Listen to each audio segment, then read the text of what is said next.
Hello. मेरा नाम है धीरेन्द्र सिंह। कैसे हो आप सभी सभी। आज की इस वीडियो में हम एक्सपेक्टेड रिटर्न के ऊपर बात करने वाले हैं। एक्सपेक्टेड रिटर्न क्या होता है और उसे कैसे कैलकुलेट करा जाता है, उसको उसके साथ एक मेथड भी समझने वाले हैं। वो उसका नाम है CAPM मेथड। ठीक है, ये भी समझेंगे। फंडामेंटल्स ऑफ इन्वेस्टमेंट में बहुत इंपॉर्टेंट टॉपिक है। बाकी फंडामेंटल्स ऑफ इन्वेस्टमेंट की आप और वीडियोस देखना चाहते हो तो हमारी प्लेलिस्ट बन रखी है। आपको प्लेलिस्ट में जाना है, सारी वीडियो वहाँ मिल जाएगी। इस वीडियो के आपको नोट्स भी मिल जाएंगे। डिस्क्रिप्शन में जाना है आपको और वहां जाके आप नोट्स डाउनलोड कर सकते हो। चलिए शुरू करते हैं। तो समझते हैं जरा पहले एक्सपेक्टेड रिटर्न क्या होता है। देखिए, रिटर्न तो होता है कि आपका जो भी आप इन्वेस्टमेंट कर रहे हो उस पर आपको क्या बेनिफिट मिल रहा है। ठीक है, जो भी आपको कोई भी पैसा वापसी मिलने वाला है किसी भी फॉर्म में, चाहे डिविडेंड की फॉर्म में, चाहे आपने बेच के जो गेन होगा किसी भी फॉर्म में, वो रिटर्न है। लेकिन कई बार हमें इन्वेस्टमेंट का डिसीजन लेना पड़ता है और वहां पर ये डिसाइड करना पड़ता है कि यहाँ पर जो मुझे रिटर्न कितना चाहिए तभी मैं वो इन्वेस्टमेंट करूंगा। तो this is called expected return. Expected मतलब प्रॉफिट और लॉस जो इन्वेस्टर पहले से एंटिसिपेट करता है। जब कोई इन्वेस्टमेंट करने की सोचता है तो वो जो सोचता है कि हाँ मैं यहाँ पर इन्वेस्टमेंट करूंगा तो मुझे कितने का फायदा और कितने का नुकसान होगा, उसी को क्या बोलते हैं, एक्सपेक्टेड रिटर्न। कि जो फ्यूचर में मुझे जो इन्वेस्टमेंट करने वाला हूँ जिसके ऊपर, उस पर रिटर्न कितना मिलने वाला है, that is called expected return. ये निकाला कैसे जाता है? तो it is calculated by multiplying the potential outcomes. जो जो होने वाला है पोटेंशियल आउटकम्स उसको लेंगे by the chances of them occurring, और उसका कितना चांस है होने का। सपोज करते हैं कि भाई आपने सोचा कि 10% इस पे आपको रिटर्न मिलेगा, लेकिन उसका चांस कितना है होने का, सिर्फ 10%। तो इसका मतलब आपको 10% का सिर्फ 1% ही रिसीव होगा, क्योंकि उसका चांस कितना है, सिर्फ 10% है। तो कितना है, कितना रिटर्न मिलेगा फिर आपको, सिर्फ 1%, क्योंकि 10% का चांस सिर्फ 10% है। उसका मतलब आपको 1% ही रिटर्न मिलने वाला है। तो इस तरीके से निकाला जाता है एक्सपेक्टेड रिटर्न। यानी कि आपको क्या करना है, रिटर्न लेना है जो आप चाहते हो, मल्टीप्लाई करना है उसके होने वाले प्रोबेबिलिटी, कि वो रिटर्न की होने के चांसेस कितने हैं, वो मल्टीप्लाई करके आपको समझ में आ जाएगा कि फ्यूचर में वो रिटर्न कितना देगा आपको। और आई मतलब क्या है यहाँ पर, आई मतलब है ईच नॉन रिटर्न, जितनी बार आपको कोई भी रिटर्न चाहिए, एंड इट्स रिस्पेक्टिव प्रोबेबिलिटी। मतलब कि मान बात बात करें, मान लो तो रिटर्न है, एक रिटर्न नहीं है। आप सोच रहे हो 10% भी मिल सकता है, 20% भी, 30% भी। तो यहाँ पर आई की वैल्यू 3 होगी। आप तीन पॉसिबिलिटी से देखने चाह रहे हो, रिटर्न 3 है और उसकी प्रोबेबिलिटी होने के चांसेस कितने हैं, 3। तो तीनों को रिटर्न के प्रोबेबिलिटी मल्टीप्लाई करेंगे और उसका सिग्मा मतलब सम कर देंगे, तो आपके पास एक्सपेक्टेड रिटर्न आ जाएगा। इसको बेटर तरीके से समझते हैं एक एग्जांपल के थ्रू। जैसे कि सपोज करो एक इन्वेस्टमेंट है, आपको लग रहा है उसमें 10% रिटर्न आ सकता है, 20% भी आ सकता है, 30% भी आ सकता है, 40% भी आ सकता है। ये तीन रिटर्न की पॉसिबिलिटी है और साथ में उसके होने की प्रोबेबिलिटी भी दे रखी है कि 10% होने की चांसेस 25% है, 20% होने के चांसेस है 30%, 30% होने के चांसेस 15% है, 40% रिटर्न आने के चांसेस 30%। तो आपको एक्सपेक्टेड रिटर्न कैलकुलेट करना है। तो कैसे करोगे आप, यहां लिखोगे पॉसिबल रिटर्न्स, एक्स आई, आई बोल दिया मैंने उसे, ठीक है, एक्स आई। यानी कि ईच नॉन रिटर्न, आई का मतलब क्या था, ईच नॉन, जो भी मुझे पता है कि क्या क्या रिटर्न होने वाले हैं। तो कितने का क्या क्या होने वाले हैं, 10 होने वाला है, 20 होने वाला है, 30, 40। तो ये है ईच नॉन रिटर्न। उसके बाद उसके होने की प्रोबेबिलिटी। तो यहां पर लिखा 25% था ना, तो परसेंट को हटा के मैंने क्या लिख दिया, क्योंकि 25% का मतलब 25/100। परसेंट को हम ऐसे लिख सकते हैं ना, 25/100, यानी कि 25/100 को मैं 0.25 लिख सकता हूँ। तो बात तो एक ही है, तो इसलिए मैंने 25% को क्या लिख दिया, 0.25। बात एक ही है, इसको 25% लिख सकते हो आप। लेकिन क्योंकि आपको पता है कि 25/100 होता है परसेंट का मतलब, तो इस तरह से लिखा मैंने। और उसको क्या करना है, मल्टीप्लाई कर देना है प्रोबेबिलिटी से, ताकि उसके एक्चुअल में होने के चांसेस, अब चांसेस से मल्टीप्लाई करके समझ में आ जाएगा रिटर्न आएगा कितना फ्यूचर में। तो एक्स आई को पी आई से मल्टीप्लाई कर देना है। तो 0.25 × 10, तो 2.50 आ गया। 20 × 5 = 0.36 आ गया। 30 × 0.15 4.50 आ गया। तो उस तरह से आपने करा। फिर आपने करना है टोटल, तो sigma x I P I करोगे तो टोटल आ गया 25। इसका मतलब सारी आपने रिटर्न लिखे, सबकी पॉसिबिलिटी देखी, टोटल करा, इसका मतलब आपको आ सकता है यहाँ पर 25% का रिटर्न। आपने 10% की प्रोबेबिलिटी देख ली, 20% देख ली, सबकी देख ली, तो इसका मतलब आपने देखा सबका सम करके तो 25% आ रहा है। इसका मतलब 25% आने के चांसेस है इस इन्वेस्टमेंट में रिटर्न के। तो this is called expected return. तो क्या करना है आपने, सिग्मा सबका सम कर देना है, जो भी आपके रिटर्न आ सकते हैं, ठीक है, पॉसिबल रिटर्न, मल्टीप्लाई किससे कर देना है, पीआई से। तो आपको समझ में आ जाएगा कि इसमें एक्सपेक्टेड रिटर्न कितना आएगा। ठीक है, तो ये चीज होती है। अब देखो प्रॉब्लम थोड़ा सा, रिटर्न मैंने आपको एक पहले ही वीडियो बनाई थी, खाली रिटर्न कैलकुलेट कैसे कर देता है, उसके ऊपर देखो मैं यहाँ पर दोबारा बता रहा हूँ, क्योंकि आपका क्वेश्चन आ सकता है पेपर में, तो इसलिए थोड़ा समझ लेते हैं। मैंने पिछली वीडियो में बताया था कि रिटर्न कैसे कैलकुलेट करते हैं, उसको थोड़ा दोबारा समझते हैं इस क्वेश्चन के थ्रू। देखो पहला क्वेश्चन क्या कर रहा है, the price at the beginning वो 280 और एक होल्डर को डिविडेंड 25 रुपए का मिलेगा, तो कैलकुलेट करो रिटर्न, रेट ऑफ रिटर्न। तो देखो पहला क्वेश्चन का आंसर कैसे निकालेंगे, अगर मुझे रेट ऑफ रिटर्न कैलकुलेट करना है, R O I, rate of return on investment बोलते थे, आर ओ आई मतलब रिटर्न ऑन इन्वेस्टमेंट। तो क्या करना है आपने, आप देखो कितना आपको रिटर्न मिलने वाला है, डिविडेंड कितना मिल रहा है, 25 रुपए। तो 25 रुपए डिविडेंड मिलने वाला है, तो 25 रुपये लिखा, divide by 280, multiply by 100। Investment आपने 100 रुपए 280 करनी है, रिटर्न मिलेगा 25 रुपए। तो आप कैलकुलेट करोगे तो कितना आ जाएगा, ये इसको 5 से काट दो, ये आ जाएगा 5, 5 जा 25। ठीक है, तो 500 को आप डिवाइड कर दो 56 से, तो 500 को जब मैं डिवाइड करूंगा 56 से तो कितना आएगा, इसको थोड़ा कैलकुलेट कर लेते हैं, तो 8.92% आएगा। ठीक है, आप कैलकुलेट कर लेना अच्छे से। उसके बाद अगला क्वेश्चन हम ध्यान से देखें, तो यहाँ से ध्यान से देखते हैं क्या लिखा हुआ है। देखो प्राइस हमारा बिगिनिंग में इक्विटी शेयर का 140 रुपए था, एंड में 160 रुपए हो गया, और होल्डर को 8 रुपए का डिविडेंड भी मिलेगा, तो रिटर्न कितने का मिलेगा। देखो ऊपर एक और फॉर्मूला आपने पढ़ा था आरओआई का, पिछली वीडियो में मैंने आपको बताया था कि फाइनल वैल्यू ऑफ इन्वेस्टमेंट को इनिशियल वैल्यू ऑफ इन्वेस्टमेंट से माइनस कर देते हैं, ठीक है, और डिवाइड कर दोगे इनिशियल वैल्यू ऑफ इन्वेस्टमेंट से, या कॉस्ट ऑफ इन्वेस्टमेंट इसे बोलते हैं। इनिशियल वैल्यू ही आपकी कॉस्ट ऑफ इन्वेस्टमेंट होती है। तो ठीक है, इससे करना है, तो आपको यहाँ पर फाइनल वैल्यू कितनी दे रखी है, 160 रुपए की, और इनिशियल वैल्यू 140 रुपए की है। लेकिन क्योंकि डिविडेंड भी दे रखा है, तो डिविडेंड भी आपको अलग से लिखना है। ध्यान रखना, डिविडेंड भी दे रखा है ना, तो डिविडेंड भी आपको अलग से लिखना है, क्योंकि यहाँ पर तो फॉर्मूले में इतना ही है, लेकिन डिविडेंड जब अलग से दे रखा हो तो डिविडेंड भी लिखना होता है। ये तो खाली सेल वैल्यू से फायदा कितना हुआ, जब आप सेल करोगे उसका रेट ऑफ रिटर्न का फॉर्मूला था ये, लेकिन डिविडेंड दे रखा तो डिविडेंड का अलग से प्लस करना है। तो इनिशियल वैल्यू 140 रुपये है, यहाँ लिखो, तो ये आ गया 28 डिवाइड बाई 140, तो ये 20% आ जाएगा। समझ आ रही बात। अब देखो क्वेश्चन नंबर 3 देखते हैं, क्योंकि यहाँ पर ध्यान से देखो क्या लिखा हुआ है। एक इन्वेस्टमेंट में रिटर्न आपको मिलने के चांसेस इतने सारे हैं, 10%, 20%, 30%, 40%। तो अभी जैसे मैंने निकाला था बिल्कुल वैसे ही निकाल के निकलते हैं। तो सबसे पहले यहाँ पर कॉलम बनाते हैं कि पॉसिबल रिटर्न्स कितने आ सकते हैं, जिसको एक्स आई से डिनोट कर देंगे। तो क्या क्या चांसेस है पॉसिबल रिटर्न आने के, 10%, 20%, 30% एंड 40%। क्लियर।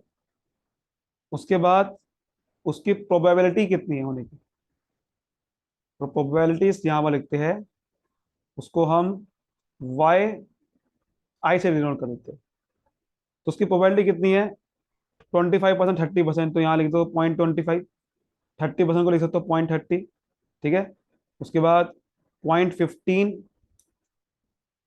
एंड देखो 30% लास्ट में, तो 30% का हो गया 0.30। अब हम क्या करते हैं, जैसे कि उसमें करा था हमने, मल्टीप्लाई कर देते हैं। तो एक्स आई और वाई आई, इन दोनों को मल्टीप्लाई करते हैं, 10 × 25 कितना हो गया, कितना हो गया 2.5, 20 × 30 कितना हो गया, 20 का 30% मतलब निकालना है आपको, 6 आ गया, सॉरी कितना आ गया, 0.32 जा 6। ठीक है, तो कितना आ गई 0.6। ठीक है, 10% 2 होता है, तो 0.6 आ गया। 30 को 50% करोगे तो कितना आ गया, 4.5, 5 3 15 3 जा 4, 45 होता है ना, इसलिए 40 का 30% कितना का आएगा, 12। तो आपने ऐसे आपको प्लस कर देना है यहाँ पर, इसको बोलेंगे सिग्मा, क्या बोलेंगे, सिग्मा XI YI। तो आप करोगे तो देखो 2.5 और 4.5 कितना हो गया, 7। ठीक है, ये हो गया 19.6 आ गया। कितना आ गई है, 19.6। तो एक्सपेक्टेड रिटर्न कितना आएगा फिर, बड़ा सिंपल है यार, एक्सपेक्टेड रिटर्न यही तो आ गया, यही आपका रिटर्न है, 19.6% इज राइट आंसर। ठीक है, तो ऐसे निकालते हैं। उम्मीद करता हूँ यहाँ तक आपको समझ में आ गया होगा। अब आपको CAPM मेथड समझते हैं कि एक्सपेक्टेड रिटर्न निकालने का एक और तरीका क्या है, CAPM। CAPM क्या होता है, capital asset pricing model. Capital asset का प्राइसिंग मॉडल निकालने का तरीका है, ये विलियम F शैफ और जॉन लिंटर ने दिया था ये CAPM मेथड। कैपिटल एसेट को निकालने का, यानी कि शेयर्स को निकालने का तरीका, शेयर्स की वैल्यू को निकालने का तरीका से बोलते हैं। Portfolio theory created by Harry Markowitz is the foundation of this question. जो पोर्टफोलियो थ्योरी इसने दी थी, हैरी मार्कोटिस ने, वही आपका फाउंडेशन है इस CAPM मेथड का भी। इसमें बेसिकली रिस्क कंपोनेंट को देखा जाता है पोर्टफोलियो थ्योरी में। Risk component portfolio theory, according to this model, कि रिस्क हमारे दो तरीके के होते हैं, सिस्टमेटिक रिस्क और अनसिस्टमेटिक रिस्क। सिस्टमेटिक रिस्क होता है पूरी मार्केट का रिस्क, पूरी मार्केट में क्या रिस्क हो सकता है आपको। अनसिस्टमेटिक रिस्क होता है कि एक इंडिविजुअल किसी स्टॉक में क्या रिस्क हो सकता है आपको। ठीक है, सिस्टमेटिक होता है पूरी मार्केट का, अनसिस्टमेटिक होता है पूरी किसी एक स्पेसिफिक चीज का। तो अकॉर्डिंग टू दिस मॉडल, हमें रिटर्न ऑन सिक्योरिटी निकालना पड़ेगा, एक्सपेक्टेड रिटर्न निकालना पड़ेगा, जो कि सिस्टमेटिक रिस्क से डायरेक्टली इन्फ्लुएंस होगा। यानी कि सिस्टमेटिक रिस्क से वो इन्फ्लुएंस होके हम एक्सपेक्टेड रिटर्न निकालेंगे, क्योंकि हमने यहां पर जो रिटर्न निकाला था एक्सपेक्टेड, इसमें हमने कोई रिस्क एलिमेंट को घुसाया नहीं बीच में अंदर, है ना। हमने क्या रिस्क को दिखा, नहीं देखा, हमने बड़े आसानी से निकाल दिया प्रोबेबिलिटी मल्टीप्लाई करके, बट यहां पर रिस्क एलिमेंट को देखेंगे। तो CAPM मेथड क्या कहता है कि सिक्योरिटी प्राइसेस जो है वो बेसिकली इन्फ्लुएंस होते हैं रिस्क से। तो इन्वेस्टर को ये भी पता करना पड़ता है कि जो मैं सिक्योरिटी पे इन्वेस्टमेंट करने वाला हूँ, उस पर ओवरऑल रिस्क और रिटर्न कितना आने वाला है। तो CAPM मेथड क्या करता है, how how security are valued with anticipated risk and return. इससे आप सिक्योरिटी की वैल्यू निकालते हो कि जितना आपका एंटिसिपेट करते हो कि रिस्क कितना आ सकता है और रिटर्न कितना आ सकता है, रिस्क को देखते हुए निकालते हो। और आप इन्वेस्टर जो है वो रिस्क एवर्स इन्वेस्टर भी प्रेफर करता है, यानी कि रिस्क फ्री सिक्योरिटी में इन्वेस्टमेंट प्रेफर करता है। तो CAPM मेथड क्या करता है, ये थियोरेटिकल रिक्वायर्ड रिटर्न को पहले कैलकुलेट करता है और आपको ये सामने देखता है कि रिस्क फ्री रेट कितना अवेलेबल है, यानी कि ऐसी कौन सी सिक्योरिटीज है जहां पर रिस्क फ्री है, रिस्क नहीं है वहां पर, और उसको कंपेयर करते हैं पूरे मार्केट का रिस्क कितना है। फिर आप देखते हो कि इसमें जो आप इन्वेस्टमेंट करने वाले हो उसका जो रिटर्न आने वाला है वो कितना आ सकता है। इसको थोड़ा सा एग्जांपल समझेगा, टेंशन वाली कोई बात नहीं, ध्यान से देखो। पहले देखो इसका फॉर्मूला क्या है, फॉर्मूला ये है, ये ERI यानी कि expected return on investment, RF यानी कि रिस्क फ्री रेट, यानी कि जहां पर, क्योंकि इन्वेस्टर जो प्रेफर करता है वो रिस्क फ्री वाले इन्वेस्टमेंट को प्रेफर करेगा। फिर BI मतलब बेटा, बेटा को समझेगा भी क्या होता है। फिर उसको बेटा जो है ब्रैकेट में लिखेंगे, रिस्क जो पूरे मार्केट में कितना रिस्क है उसको माइनस कर देंगे रिस्क फ्री से, और बीटा से मल्टीप्लाई कर देंगे। ध्यान से देखो क्या है ये, बेसिकली ये जो ई और RM माइनस RF है, ये क्या है, मार्केट प्रीमियम, यानी कि excess return of market over risk free rate. कितना आपको एक्सेस रिटर्न मिलेगा मार्केट पे रिस्क फ्री रेट को अगर मैं हटा दूं। So once the expected return is calculated, अगर हम रिस्क एक्सपेक्टेड रिटर्न कैलकुलेट करते हैं CAPM मेथड में, तो फिर हम फ्यूचर कैश फ्लो को एंटिसिपेट कर सकते हैं और उसको डिस्काउंट कर सकते हैं प्रेजेंट वैल्यू पे, क्योंकि आज की जो 100 रुपए की वैल्यू है वो फ्यूचर में 100 की नहीं रहने वाली है। ठीक है ना, वो ज्यादा कम की हो जाएगी। तो इसलिए आप अगर रिस्क एक्सपेक्टेड रिटर्न निकाल लेते हो ना, तो उसको फिर जैसे आपने निकाला कि मैं 1 साल के बाद 100 रुपए कमाऊंगा, बट आज उसकी वैल्यू कितनी है, उसको आप निकालोगे कि आज की वैल्यू 90 रुपए ही है। तो इसलिए आप डिस्काउंटेड कर सकते हो कैश फ्लो को। समझ आ रही बात। एजम्पशन देखिए, CAPM मेथड के क्या है, एजम्पशन ये लेके चल रहे हैं कि इंडिविजुअल जो सेलर है वो कभी भी खुद स्टॉक का प्राइस बदल नहीं सकता। पहली एजम्पशन यही है कि स्टॉक का जो प्राइस बदलेगा और घटेगा वो रिस्क, मार्केट रिस्क से बदलेगा घटेगा। तभी तो मैंने यहाँ पर रिस्क ले रहे हैं हम मार्केट में।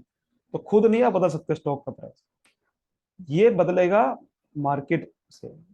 इन्वेस्टर जो है वो सिर्फ डिसीजन लेगा एक्सपेक्टेड रिटर्न से, स्टैंडर्ड डेविएशन, कोवेरिएंसेस, जो कि अभी हमने नहीं पढ़ा है, ये बाद में समझेंगे कि इन्वेस्टर जो है वो डिसीजन इससे ही लेता है, क्योंकि हम तभी निकाल रहे हैं एक्सपेक्टेड रिटर्न, इसलिए निकाल रहे हैं कि इन्वेस्टर सिर्फ एक्सपेक्टेड रिटर्न के बस पे ही डिसीजन लेगा। इन्वेस्टर ये भी एज्यूम करके चलेगा कि उसकी, हम एज्यूम करके चल रहे हैं कि इन्वेस्टर की होमोजेनियस एक्सपेक्टेशन है, यानी कि एक जैसी एक्सपेक्टेशन है, बदल नहीं रही है उसकी बार बार। अगर वो चाह रहा है कि 10% का 10% ही चाहता है वो। इन्वेस्टर जो है वो किसी भी अमाउंट ऑफ फंड्स को बोरो कर सकता है और लैंड भी कर सकता है। तो risk less rate of returns जो है वो ज्यादातर कौन ऑफर करता है? ट्रेजरी बिल्स और गवर्नमेंट सिक्योरिटीज। यानी कि जो गवर्नमेंट सिक्योरिटीज होती है ना, वो रिस्क फ्री होती है। तो उसकी बात कर रहे हैं यहाँ पर हम, ठीक है।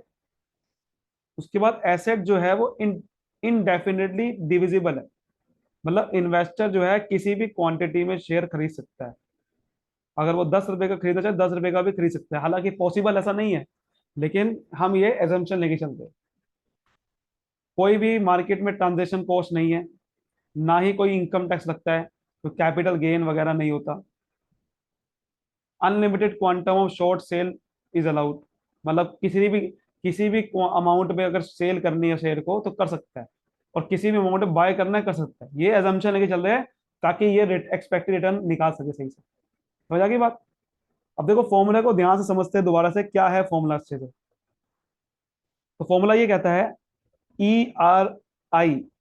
आई का मतलब वही ईच नॉन रेट, ठीक है। आई का मतलब ईच नॉन, जो भी हमें पता है, जैसे 10% है, 20% है रेट ऑफ रिटर्न, तो जो भी पता है ईच नॉन ऑफ रिटर्न, जो भी हमें पता है रेट्स उसका।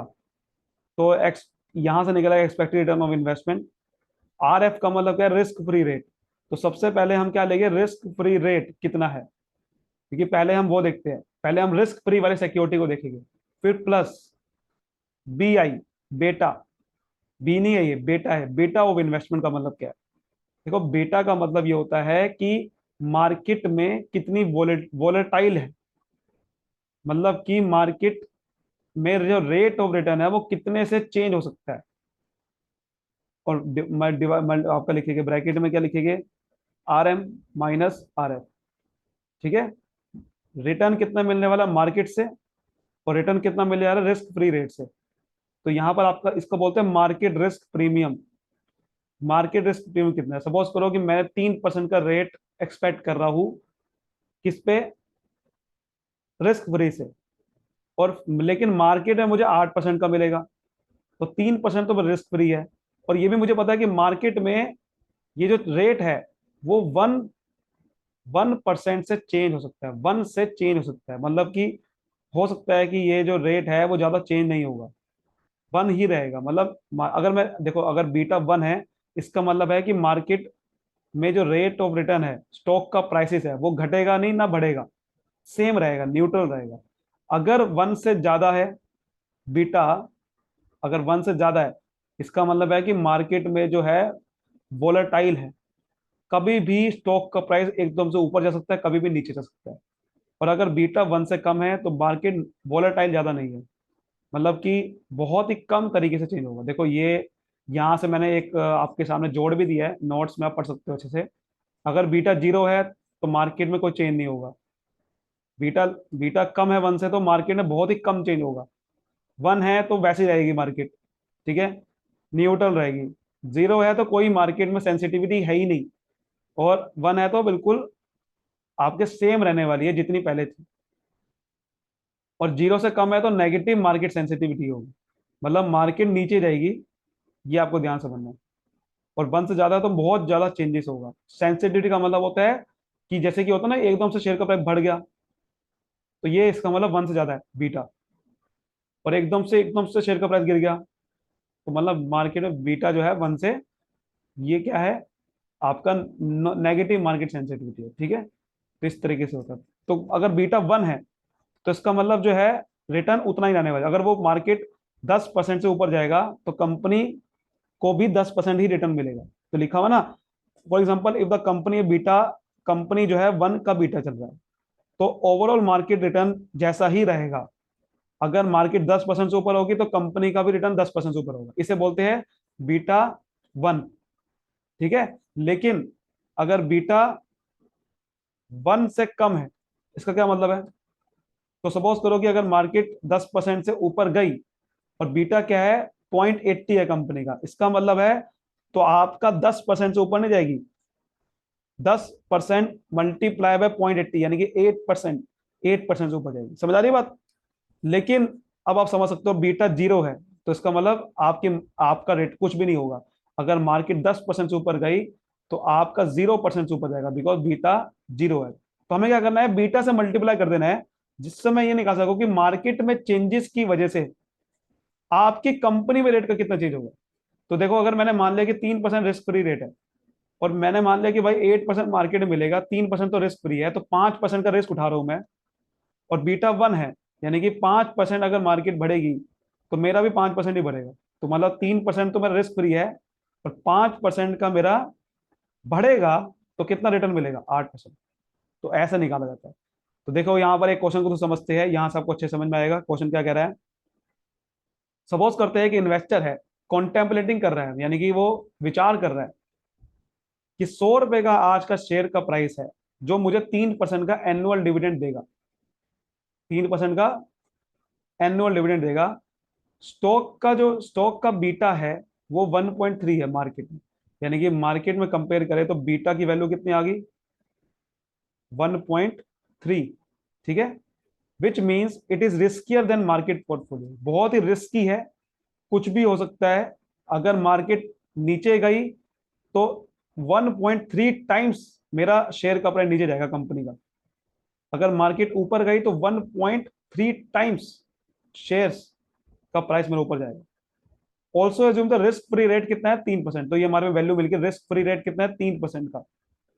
और इन्वेस्टर एक्सपेक्ट कर रहा है कि मार्केट में 8% से बढ़ेगी, हर साल 8% से मार्केट बढ़ती है। ये कौन एक्सपेक्ट कर रहा है? ये इन्वेस्टर एक्सपेक्ट कर रहा है। समझ लो बात को? ठीक है। और ये जो आपके सामने दे रखा है 8% से एक्सपेक्टेड है कि जो उसकी वैल्यू है वो हर साल 8% से बढ़ती है, यानी कि 8% का आपको रिटर्न मिलता है। सिंपल। जब 8% से हर साल वैल्यू बढ़ती है शेयर की, या मार्केट की वैल्यू कह रहा है ना, वो मार्केट में शेयर की वैल्यू 8% से बढ़ती है, तो ये रिस्क आपका पूरा मार्केट का मतलब रेट रिटर्न आपका मार्केट में, इसका मतलब 8% का हर साल मिलेगा। तो फॉर्मूला लग गया कि नहीं लग गया? तो आपको रिस्क, आपको क्या निकालना है? आपको एक्सपेक्टेड रिटर्न निकालना है ना, तो क्या फॉर्मूला था? E R. ठीक है। आई को छोड़ो ना, आई तो हमें आई तो पता ही है ना। आई का मतलब है जो रेट ऑफ रिटर्न आपका 3% 8% हो जाता है। ठीक है। और is equal to risk free rate plus beta, और रिस्क और return of market minus return of free वाला। मतलब कि मेरा मुझे पता है कि रिस्क फ्री कितना है। अगर मैं रिस्क फ्री मार्केट पे रिस्क फ्री सिक्योरिटी में लगाता हूँ 3% मिलेगा। लेकिन अगर मैं यहाँ नहीं लगाता हूँ, तो मेरा मार्केट में लगाता हूँ, तो एडिशनल रिटर्न कितना मिल सकता है मुझे? मार्केट आपको पता है कि 8% से बढ़ती है, लेकिन अगर 3% माइनस कर दूं, यानी कि जो 3% को मैंने छोड़ा रिटर्न, अगर मैं यहां लगाता हूं, तो मेरे को एडिशनल रिटर्न, इसे बोलते हैं एडिशनल रिटर्न, कितना मिलेगा? एडिशनल, तभी तो मार्केट रिस्क प्रीमियम बोलते हैं इसे, कि अगर मैं मार्केट में रिस्क उठाता हूं तो 3% की जगह मुझे कितना एडिशनल मिल सकता है? 5% एडिशनल मिल सकता है। लेकिन मार्केट में चेंजेस कितने हो गए वो बीटा से मल्टीप्लाई करना पड़ेगा। तो बीटा कितना दे रखा है? 1.3, यानी कि 1.3 टाइम्स आपको बढ़ के मिलेगा। 1.3, अगर इसका मतलब 1.3 का मतलब पता क्या है? अगर मार्केट बढ़ती है 10% से, तो आपकी जो शेयर की वैल्यू होगी वो 10 × 1.3 टाइम्स बढ़ जाएगी, तो 13% बढ़ जाएगी। अगर लेकिन मार्केट घटती है 10% से, तो आपकी 1.3 टाइम्स घटेगी। तो 3% का तो रेट ऑफ रिटर्न मिलेगा, लेकिन 5% एडिशनल मिलेगा, क्योंकि मार्केट हर साल 8% से बढ़ती है, लेकिन 3% तो रिस्क फ्री वाला था, उसको माइनस कर देगा, तो आपका जो रिस्क फ्री वाला को छोड़ के 5% मिलेगा, लेकिन 1.3 टाइम्स मिलेगा बढ़ के। तो 3% तो मिलेगा, और मार्केट में अगर रिस्क फ्री वाले रेट को नहीं लगाते हो तो कहाँ कितना मिलेगा, 5 × मल्टीप्लाई 1.3 कितना होता है, करो उसको 6.5, तो 9.5% आ गया। ये आपका एक्सपेक्टेड रिटर्न है कि अगर मार्केट में जाओगे तो एक्सपेक्टेड है कि आपको 9.5% मिलेगा। क्यों क्यों मिलेगा 9.5%? क्योंकि भैया 3% तो वैसे रिस्क फ्री वालों को मिलता ही मिलता है, ये तो फिक्स है ना।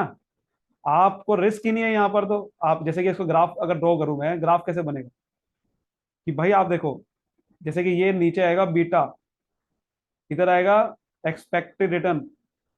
तो यहाँ पर आपको पता है कि 3% का तो मिलना ही मिलना है, जब बीटा चाहे जितना मर्जी हो, बीटा हो 1, बीटा हो 2, आपको क्या मतलब है, ये तो आपको 3% मिलना ही मिलना है।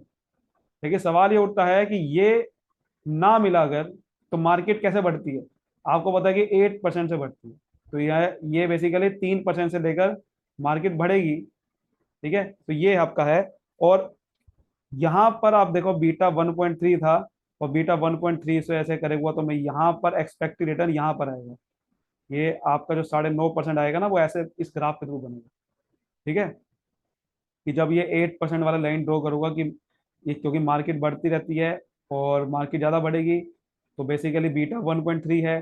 तो ये इस तरीके से यहाँ पर जो लाइन ड्रॉ होगी, ये आपका 9.5% हमने ऐसे निकाला है कि 3% तो मिलना ही मिलना है आपको।